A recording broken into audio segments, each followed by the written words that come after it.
Breaking news చూస్తున్నాం. పూజల పేరుతో లడ్డూ వివాదానికి మతం రంగు పూస్తున్నారని ఏపీ కాంగ్రెస్ చీఫ్ షర్మిల అన్నారు. లడ్డూ దుమారం స్టీల్ ప్లాంట్లో ఉద్రిక్తతలపై నిరసన దీక్ష చేపట్టేందుకు విశాఖ వచ్చినట్లు షర్మిల తెలిపారు. తిరుమల లడ్డూ విషయంలో సిబిఐ ఎంక్వైరీ చేయాలని అందరికంటే ముందు కాంగ్రెస్ పార్టీ అడిగిందన్నారు.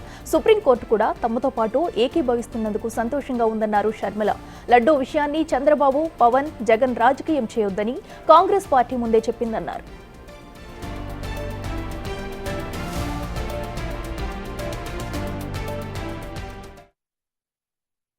బయటపడిన వెంటనే సిబిఐ ఎంక్వైరీ జరగాలి అని మొట్టమొదట అడిగింది మేమే, కాంగ్రెస్ పార్టీ.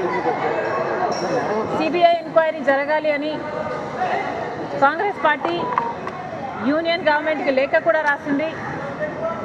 ఆ తర్వాత గవర్నర్ గారిని కూడా కలిసి వారు కూడా ఇంటర్వ్యూన్ అయ్యి సిబిఐ ఎంక్వైరీ కోసం ప్రయత్నించాలని అడగడం జరిగింది.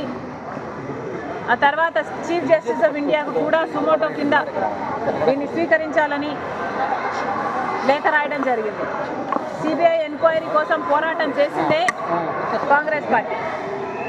ఈరోజు సుప్రీంకోర్టు కూడా మాతో ఏకీభవిస్తున్నట్టు కనిపిస్తుంది కాబట్టి హర్షం వ్యక్తం చేస్తున్నాం. మిగతా పార్టీలకు, చంద్రబాబు గారికి అయితేనేమి, పవన్ కళ్యాణ్ గారికి అయితేనేమి, జగన్మోహన్ రెడ్డి గారికి అయితేనేమి, కాంగ్రెస్ పార్టీ ఇదివరకే చెప్పింది దీన్ని రాజకీయం చేయొద్దు అని. ఒకరేమో శాంతి పూజలు అంటున్నారు, ఇంకోరేమో పశ్చాత్తాప దీక్షలు అంటున్నారు, ఇంకోరేమో ప్రక్షాళన పూజలు అంటున్నారు. ఇలా ఒక్కొక్కరు ఒక్కొక్క పేరు పెట్టుకొని ఈ విషయానికి మతం రంగు పూస్తున్నారు. ఇది సరికాదు, రాజకీయాలకు దీనికి వాడుకోవద్దండి అని కాంగ్రెస్ పార్టీ ఇదివరకే చెప్పింది. అదే విషయాన్ని సుప్రీంకోర్టు మళ్ళీ చెప్పినందుకు సంతోషం. కల్తీ విషయం బయటపడిన వెంటనే